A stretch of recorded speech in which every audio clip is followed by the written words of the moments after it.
Here's to the ones that we got. Cheers to the wish you were here, but you're not. Cause the drinks bring back all the memories of everything we've been through. Assalamualaikum warahmatullahi wabarakatuh. Salam sejahtera buat kita semua. Bagaimana kabar kalian anak-anakku? Semoga kalian senantiasa sehat dan dalam lindungan Tuhan Yang Maha Esa. Pada kali ini, Ibu akan menjelaskan tentang kerajaan besar pada masa Hindu dan Buddha. Kerajaan besar pada masa Hindu dan Buddha yaitu adalah Kerajaan Sriwijaya dan Kerajaan Majapahit.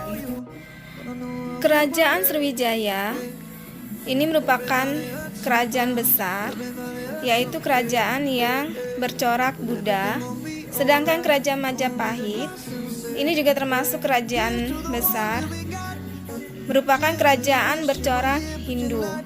Kenapa keduanya dimasukkan?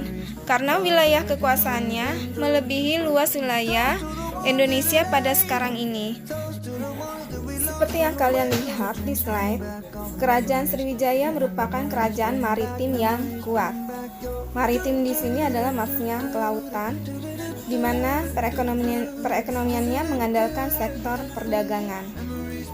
Tadi yang Ibu bilang bahwa kekuasaannya, pengaruhnya selain di Nusantara bahkan sampai ke Asia Tenggara. Kamu bisa melihat kekuasaan Sriwijaya meliputi Kamboja, Thailand, Semenanjung Malaya, Sumatera, Jawa, Kalimantan, hingga Sulawesi.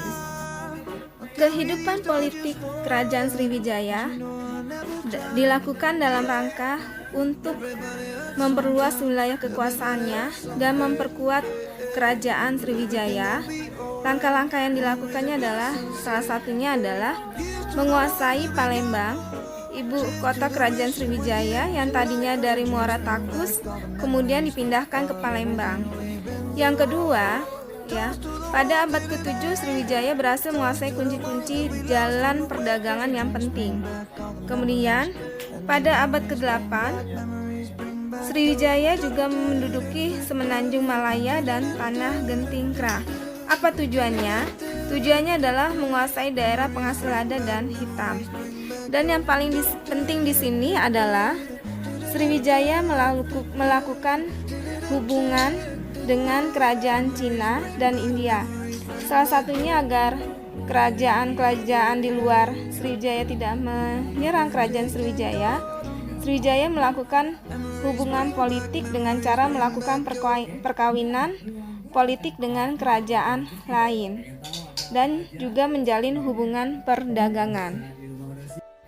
Kerajaan Sriwijaya menjadi kerajaan yang besar pada masa dipimpin oleh Bala Putradewa.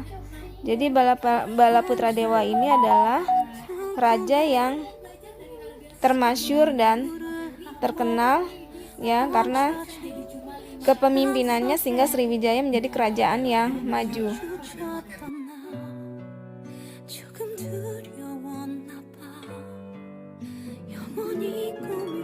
Bala Putradewa adalah putra Samaratungga, raja kerajaan Mataram kuno dengan Dewi Tara yang berasal dari kerajaan Sriwijaya. Karena Bala Putradewa bukan anak dari permaisuri utama, maka pewaris tahta resmi kerajaan adalah Putri Pramodawardhani, kakak Bala Putradewa. Dewi Tara memberi nasihat agar Bala Putradewa tidak berebut tahta dengan kakaknya Pramodawardhani. Dewi Tara pun meminta Bala Putradewa pergi mengunjungi kakeknya di Sriwijaya di Sumatera. Dewi Tara membekali bumbu rempah untuk masakan khas Sriwijaya.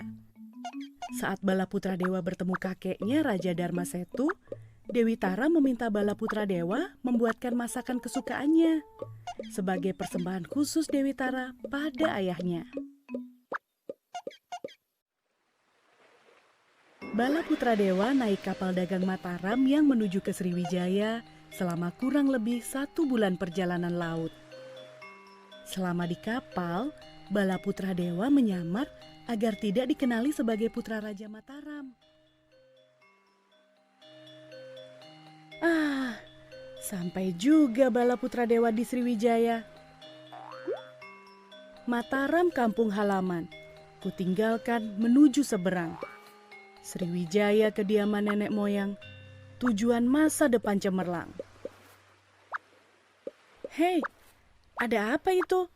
Sepertinya ada pengumuman penting dari kerajaan. Astaga, Raja Darmasetu sakit keras. Yang bisa menyembuhkan raja akan mendapat hadiah. Tapi Raja Darmasetu kan kakek Balaputra Dewa.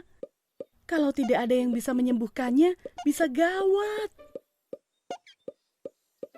Apakah kamu punya cara bertemu dengan Raja Darmasetu Balaputra Dewa?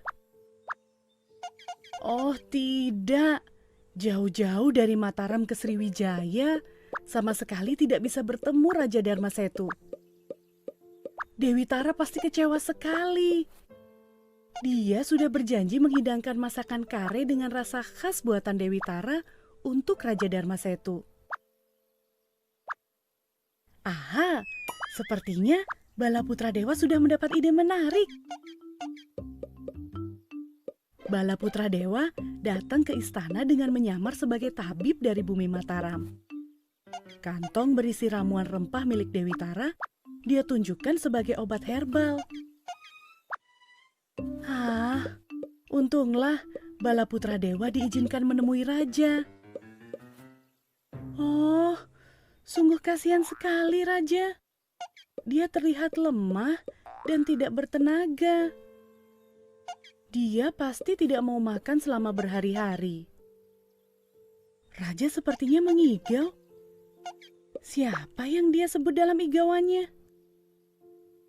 Kenapa Balaputra Dewa? Apakah raja mengigau tentang rasa sakitnya? Apakah raja mengigau tentang kerajaannya? Apakah raja menyebut anak-anaknya? Oh, apakah Dewi Tara yang raja cari? Raja pasti sangat merindukan Dewi Tara. Hei, apa yang akan kamu lakukan, Balaputra Dewa?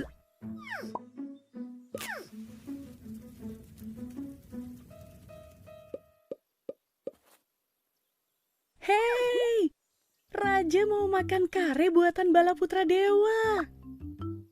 Hai Raja Darmasetu, Anda sudah mau makan? Apakah Anda merasa baik kan? Oh, Raja bangun karena mengira Dewi Tara datang memasakkan nasi kare kesukaannya. Yang membuat kare itu adalah Balaputra Dewa, Raja. Dia mendapatkan resep rahasia masakan kesukaan Raja dari Dewi Tara di Mataram.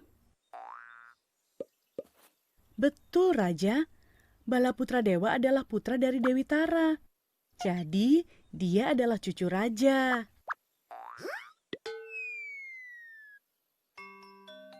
Akhirnya, raja sembuh karena bahagia bisa bertemu dengan cucunya. Kemudian, raja mengumumkan bahwa Balaputra Dewa akan menggantikan kedudukannya sebagai Raja Sriwijaya. Balaputra Dewa menjadi Raja Sriwijaya yang adil dan bijaksana. Dia menjadi raja paling dikenang sepanjang sejarah Sriwijaya. Keruntuhan kerajaan Sriwijaya diawali adalah adanya serangan dari kerajaan Kolamandala yaitu dari India. Namun serangan yang dilakukan oleh kerajaan Kolamandala dari India tidak menyebabkan kerajaan Sriwijaya itu menjadi hancur, hanya sedikit kolaps. Yang mengakibatkan kefatalan itu adalah justru serangan dan penaklukan kerajaan Majapahit sehingga mengakibatkan kehancuran Sriwijaya. Dalam kehidupan ekonomi, kerajaan Sriwijaya merupakan kerajaan maritim dengan mengandalkan perdagangan. Hasil bumi kerajaan Sriwijaya yang dijual ini antara lain adalah cengkeh, kapulaga, pala, lada, pinang, kayu cendana, timah, emas, rempah-rempah dan penyu. Dalam kehidupan keagamaan, Kerajaan Sriwijaya merupakan kerajaan agama Buddha terbesar. Kenapa? Karena Kerajaan Sriwijaya merupakan pusat pertemuan antara para jemaah agama Buddha dari Cina ke India dan dari India ke Cina. Nah, Kerajaan Sriwijaya berkembang adalah ajarannya Buddha Mahayana.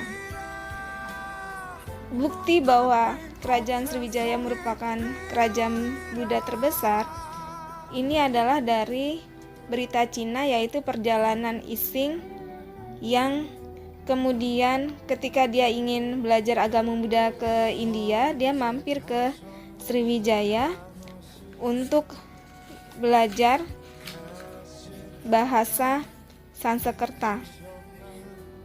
Nah, di sana Ising mengatakan bahwa kota itu dihuni oleh kurang lebih 1.000 orang biksu. Jadi bahwa Sriwijaya merupakan sebuah kota berbenteng karena dikelilingi tembok dan dihuni oleh kurang lebih 1.000 orang